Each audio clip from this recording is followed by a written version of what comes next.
is going to be one of those show stealers in the amateur portion of the card. So without further ado, Andy, let's bring in the man himself, Emilio Marquez. What's going on, brother? How's it going, guys? How are you? How you What's going on? Welcome to Table Titans, Emilio, and welcome to Cage Titans officially. This is definitely big news I just heard about today, and we know Jay Curley very well around here, so welcome to Table Titans, giving yourself a chance to introduce yourself to the Cage Titans crowd before you fly out from Colorado, I'm presuming? Yes, sir. Yeah. I appreciate you guys having me, man. Nice, man. No, we listen. When Isaiah was out here, in coach is Kimball. Last name is Kimball, right? Yep. Jeremy Kimball. Yeah. Okay. Cool. We actually were going to try to get him on the card too, and I think he has something lined up. We talked to him before, but Isaiah was such a professional when he was out here, and you were one of the guys that he was in my ear about. Hey, you got to get this guy on when I come out again. Now that he has the title, and what the champ says, the champ gets. He said you got to get my guy on, and here we are. We got this title fight. But before we kind of talk about the fight itself, I want you to kind of introduce yourself to the Cage Titans audience. Tell us a little bit about yourself, like how you got into fighting first and foremost. That's always something that I love, the background stories of what brought you into the MMA space and in the gym for the first time. So tell us a little bit about background, how you got into the sport. All right, cool. Yeah. I'm here in Colorado. I've only been here for 5 years. I'm in the Army, or I'm getting out of the Army, so started my transition over to MMA about 3 years ago. I've wrestled my whole life since I was 4 years old. I was a multiple time state placer, 5-time state placer down in New Mexico. That's where I'm from. And it's some pretty rough wrestling down there, pretty tough dudes. Ever since I was younger, I just loved to brawl. I was in the tough sport. And then coming to Colorado, getting in with these dudes up here that, all the fighters up here is such a big fight scene, and training out here was just it was a culture shock. I loved it. I mean, I got back into fighting, into training again and getting in shape and stuff. While I was in the Army, had to find that little itch again. And once I went to a gym out here, it just came back naturally, and then I wanted to compete. It took me about 1.5 years to finally take my first fight, and it was last year. I literally was on a roll. I took all the fights that I could, one right after the other, and here we are. I'm ready to go out there and show out. Hopefully, just be exactly like Isaiah Torres and get a title over there. I'm excited. Yeah, man. Yeah, so, you steamrolled, man. Yes, go ahead, Andy. I was going to say, you steamrolled like right out the gate. Five fights within a calendar year, or just shy of a calendar year and a change. Yeah. That's an incredible work rate. What's the goal for this afterwards? You looking to scoop this title, go pro, following Isaiah's footsteps? That's probably the abrupt goal out of nowhere. Yeah, that's probably exactly what we're gonna do. Once we get this title, just set up a pro fight after that, and I like to travel, so I'll have a little bit more leniency with going out of the state since I'm getting out of the Army. And I'm excited to see where this journey goes, man. I wanna go pro, and I want to make it to a big stage and just do what I love, Very cool. So how long you been in the military for? For 5 years. I've been in since 2020. Yeah. Nice. So originally from New Mexico, were you there? Were you kind of I say this term in the most endearing. Were you an Army brat where like you grew up military traveled, or you joined the military? No, yeah, I joined. Honestly, it was just I wanted to get out of where I was living, and it was something I just did, man. I went and signed the contract and decided to serve my country. So that was cool. It was a great experience. Kind of transitioning out, and in doing that, I'm finding what I really love to do, and it's cool that I do that now. So I'm excited. Nice. 5-year military. You mentioned a little. Well, first off, thanks for your service. Thank you so much for service, and kind of piggybacking on your backstory a little bit. You mentioned that you were a wrestler since 4 years old. State qualifier champion, things like that. Did you ever? You decided not to go to college went military, I assume. Yeah, so I had a couple offers. Back when I was 18, I just didn't take them. I should have done it. But you live and you learn, and decided to go to the Army after going to college wasn't for me, and yeah, I learned the hard way. I went and did the hard stuff, and I decided to do some more hard stuff with fighting. Man, this is probably the hardest thing any individual can do. The hardest sport for sure.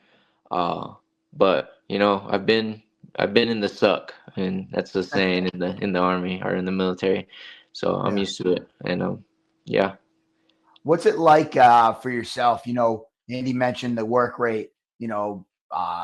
13 months, you had 5 fights, undefeated. What's it like, with that type of work rate, and how has it been getting fights for yourself? Because I'm assuming with a record like that, you're not making anybody's job easy trying to get you fights. No, yeah.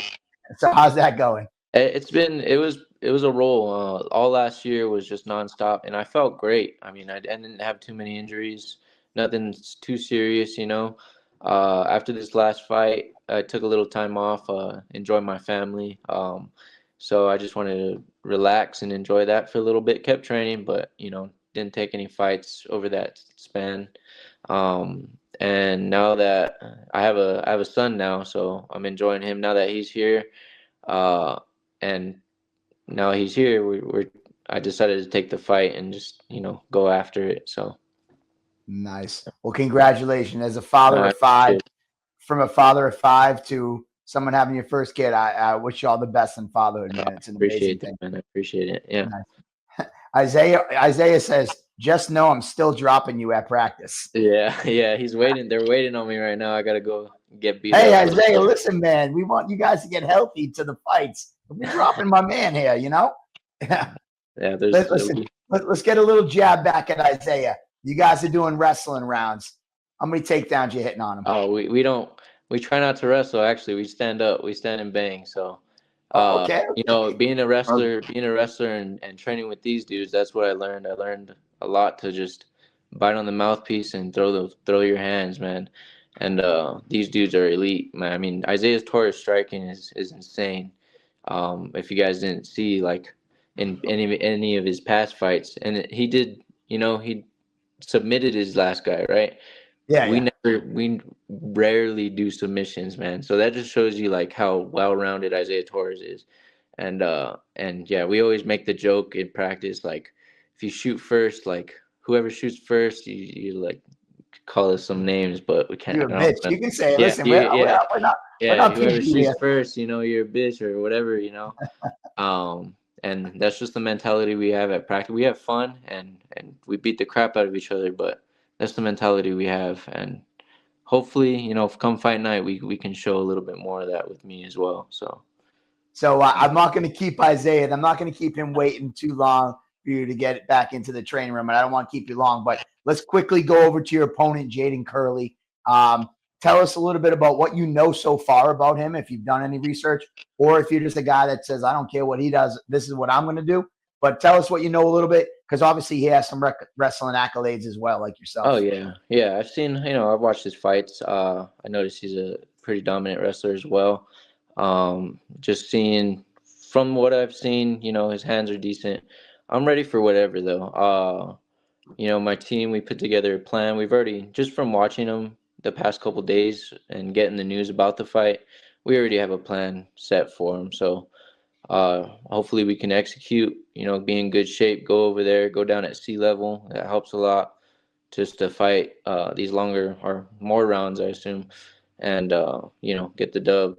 We're ready for whatever he has. So nice.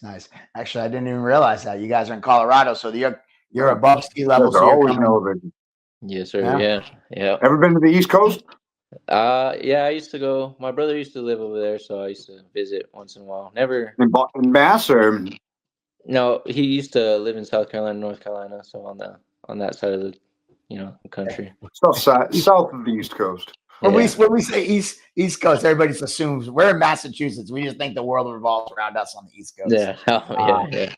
All right, give me some rapid fire stuff. Give me because you're a military guy. You've traveled. It sounds like a lot of different places. What's your Are you a hockey fan? What's your favorite hockey team? Oh man, I hate to pull that card, man. I don't watch too much hockey. All right, fine. I'll give you another one. Baseball. What's your baseball team?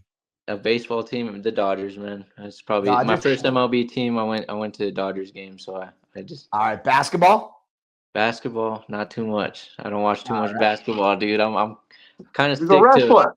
yeah. Football? I love fighting, man. I literally live, love, breathe fighting, bro. So Football at all? Who was some of football. your who was some of your influences then growing up watching fight? What was Watching your fighting? generation of watching that made you say, "Oh shit, I want to do You that"? know, one of my favorite growing up was one of my favorite fighters was Chuck Liddell, man. Iceman. Shit, I used to love seeing him knock some people out. You know, s- probably Chuck Liddell, GSP, the greats. Yeah.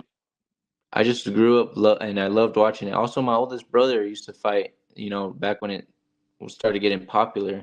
So that was also another influence that I had was like my oldest brother too, watching him as well. Nice. I You got said a question. oldest. How many older siblings do you have then? I got two. I got two older brothers, yeah. And You they got a used to question. whoop my ass, man. I was gonna say there's a absolute beacon of toughness right there, having two older brothers. Yes. So we got a question in the chat. Which part of Colorado, in the farmer or the hippie area? Oh man, I guess the Springs would be considered the hippie area, right? Yeah. Just a little bit of I don't both. A even little know. bit of both. Yeah, it'd be a little bit of both here in the Springs. I All mean, right. I love it here, man. It's awesome. It's different. There you go.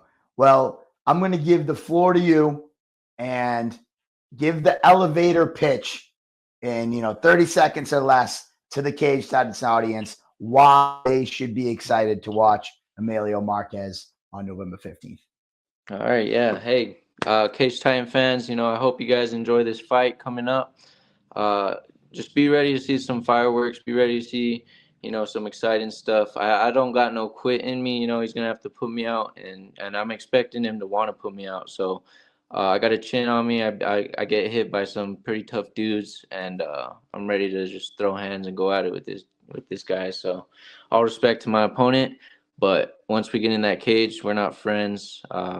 Ready to get this over with. So let's go. I'm ready to bring that title back. All right, there you go. Looking to bring that second Cage Titans title back to Colorado. I'll leave you on this. Colorado Springs is gorgeous, great mix of both worlds. One of the comments, another comments. I used to love the bass music scene in Colorado. So wookie. I don't know what that means. Yeah. Wookie is saying? Ooh, I don't know. I've never heard that. Hey, but Yeah, I guess, music. man. Yeah, there's a lot of character out here. So there you go.